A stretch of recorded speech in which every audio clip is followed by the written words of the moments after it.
Now that you've had a chance to look at your country's population growth, and maybe some other things that you were interested in, let's talk about how we got to where we are today.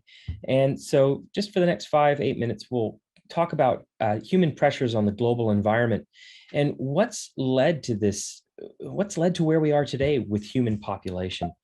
And I think it's worth starting off with looking at a sort of long view of world human population, and that for the vast majority of sort of what we would consider modern human society, uh, we've been very few people scattered over the earth.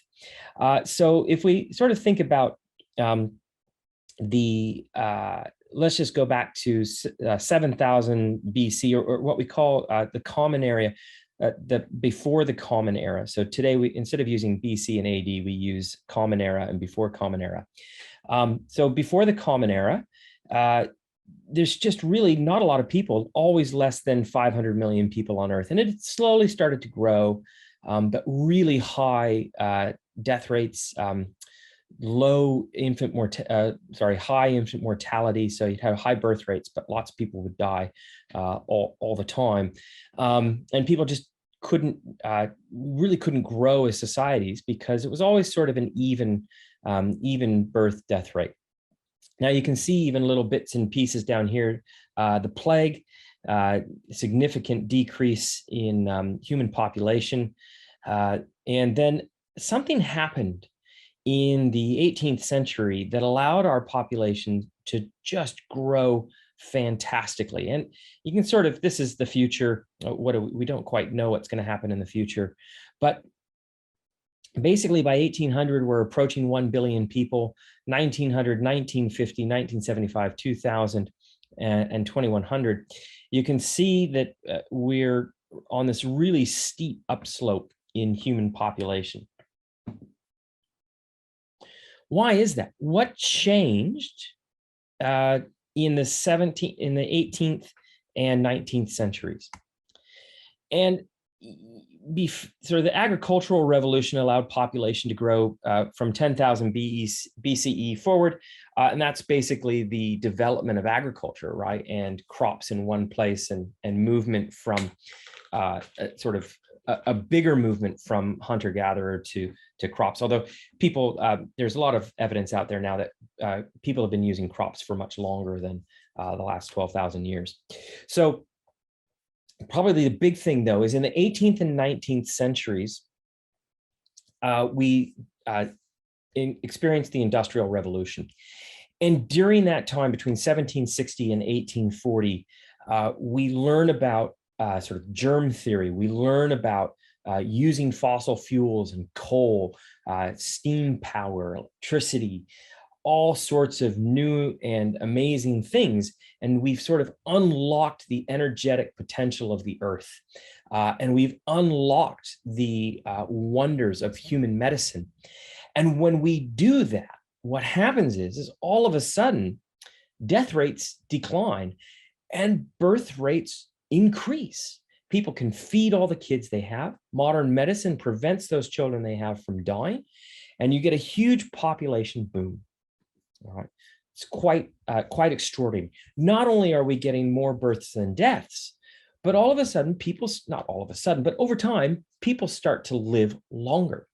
So because of medicine, because of knowledge and increased in knowledge around medicine, and because of our ability to not only grow more food, but to transport that food to cities, and to move it around the surface of the earth, life expectancy increases. And life expectancy is simply the average number of years that an individual is likely to live. So you can measure global human life expectancy. You can measure life expectancy in a country. You can measure life expectancy in a state or a territory. Or you can measure life expectancy in different neighborhoods of a city. So it just depends on which population you want to look at. But urbanization, industrialization, and personal wealth reduced mortality rates. And that was through the quality of life, access to education, and healthcare. And the oldest person who's lived on this earth was Jean Calment. I'm sure I'm brutally slaughtering that French pronunciation. This is a picture of her at 70 years old in 1945, and she lived to 1997. She lived 121 years. She was born in 1875. This is a woman who saw huge changes in her lifetime. From not ever seeing a car or an airplane to watching people walk on the moon. Really incredible. Who knows? Maybe she even had a MySpace page. Look, so life expectancy is increased, and that's part of why population is increased. Now, here on the bottom, you can see that world life expectancy is about 69 years old. In more developed regions of the world, Europe, North America, you see longer lifespans associated with better healthcare, education, and quality of life.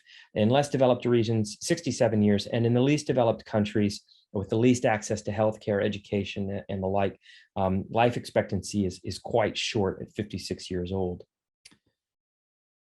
Now, that quality of life comes with some caveats.